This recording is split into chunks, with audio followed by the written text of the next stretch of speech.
All right, I'm back out at this one about a week later. Instead of over the weekend, I said I was going to come back Monday, and that was sometime Wednesday, Thursday, Friday. Can't remember, maybe Friday. But well, we're already into Wednesday, and I'm finally back here. That's how busy I've been.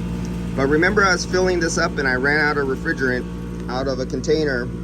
I only had 1 pound, 9 ounces. And when I left from that last video that I put up last week, I believe the subcooling was somewhere around 0.5 or 1.9 subcooling. And as you can see right there, subcooling is 4 point something. It doesn't want to focus. It's an Apple. Let's see if I can get it to focus on the ground. Come on, there you go. Now I'll bring it up. There we go. Our subcooling's about 5 right now. But look at that temperature. That temperature is 100 degrees. There's the liquid line pressure, liquid line temperature, off the liquid line pressure. And if you look at our sight glass, do you remember last week that was all bubbles? So there's our sight glass. I'm still not full, because just because you have a clear sight glass means nothing. I'm only full in the condenser to this point. I need to be full to the condenser in this point. I'm just giving you exaggeration of a description of refrigerant stacking for subcooling in the condenser.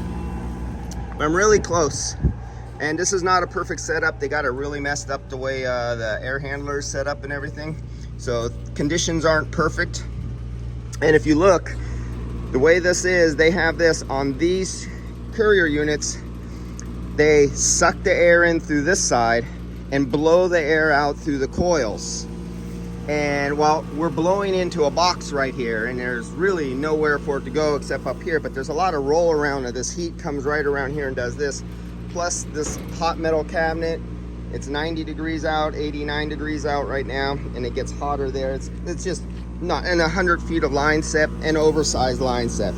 Remember, they got near a 1/2 inch line set on here, and it's only supposed to be 3/8 of an inch line set. So they're stacking up a ton of refrigerant. When you increase a line from 3/8 of an inch to 1/2 inch, if you ever do the pi square thing and come up with surface area, you'll discover that that's a lot of area. That's a big difference.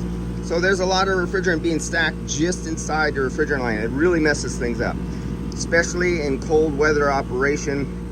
They don't have a long line set, one-way solenoid valve to shut off the refrigerant flow so it can't backfeed to the compressor. So indoors it could be 80 degrees in the winter, it could be 30 degrees outside, and you'll get refrigerant migration. Thank God they have a compressor heater on here, and it's a good thing they have an accumulator on here. Otherwise they'd be taking out this compressor in the winter time. So we're at 146 degrees, and our temperature of our line, come on, focus. Our temperature of our line at 99.9, 100 degrees at 147. So let's come back here. 89 degrees, 100 degrees, between 145 and 135. So we're right there. We're right at the required subcooling. We're right at the 6 degree. We're right in this angle right there, right by almost 6. So let's see what my field piece says. And check it out, we're almost 6 degrees. What's the field piece say? Almost 6 degrees, 5.7. Right, let's see, focus. Come on, Apple. You can do it, Apple. Yeah, $1,500 piece of shit. Okay, Apple doesn't want to focus, so I'll try to focus it for you. Right there. So it's 5.5 degrees, 5.8 degrees, almost 6 degrees of subcooling. And that, what the field piece is reading using my Bluetooth sensors, is exactly lining up just about with what the liquid pressure to temperature relationship, with the way they want to fill these systems. And this is how easy cars should be. This freaking easy. A child could do this. Literally, you could get grammar school children and teach them how to do this. This is how easy this is. All right, guys, I'll see you later. Oh yeah, and I put in 6 pounds. Yesterday I put in 1 pound, 9 ounces, and today I put in basically 6 pounds. So a total of 7 pounds, 9 ounces has been added to this system. that has a little leak down there that I gotta come back. And because of that freaking oversized liquid line, I cannot do a pump down on this system because it's 100 feet of line. I cannot pump down all that refrigerant into this coil. It's way too much. And so I'm gonna have to, for me to fix that leak, to pump this unit down, I gotta literally recover the refrigerant into a separate tank so I could pump the unit down enough pounds out of there so I could safely pump down the system, and then disassemble the liquid line and the leaks over here and fix it later on. I'll see you guys later.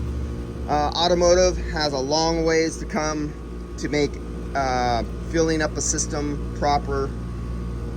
Maybe coming in the future if Daikin gets involved, because Daikin has a decent system on doing that on our commercial stuff, and so do the other companies, but the automotive guys just suck. And this sucks. This kind of wiring, there's no reason for wiring like this. Look at this shit, man. They used red wire for every voltage range possible. So everything is red. Each one of these red wires that they added here is for the fan controller, and everything is red. You don't know where shit goes when it's like that. So I've been starting to color code everything in the other units that I'm removing for him, and then reinstalling using the proper color codes. See you guys later.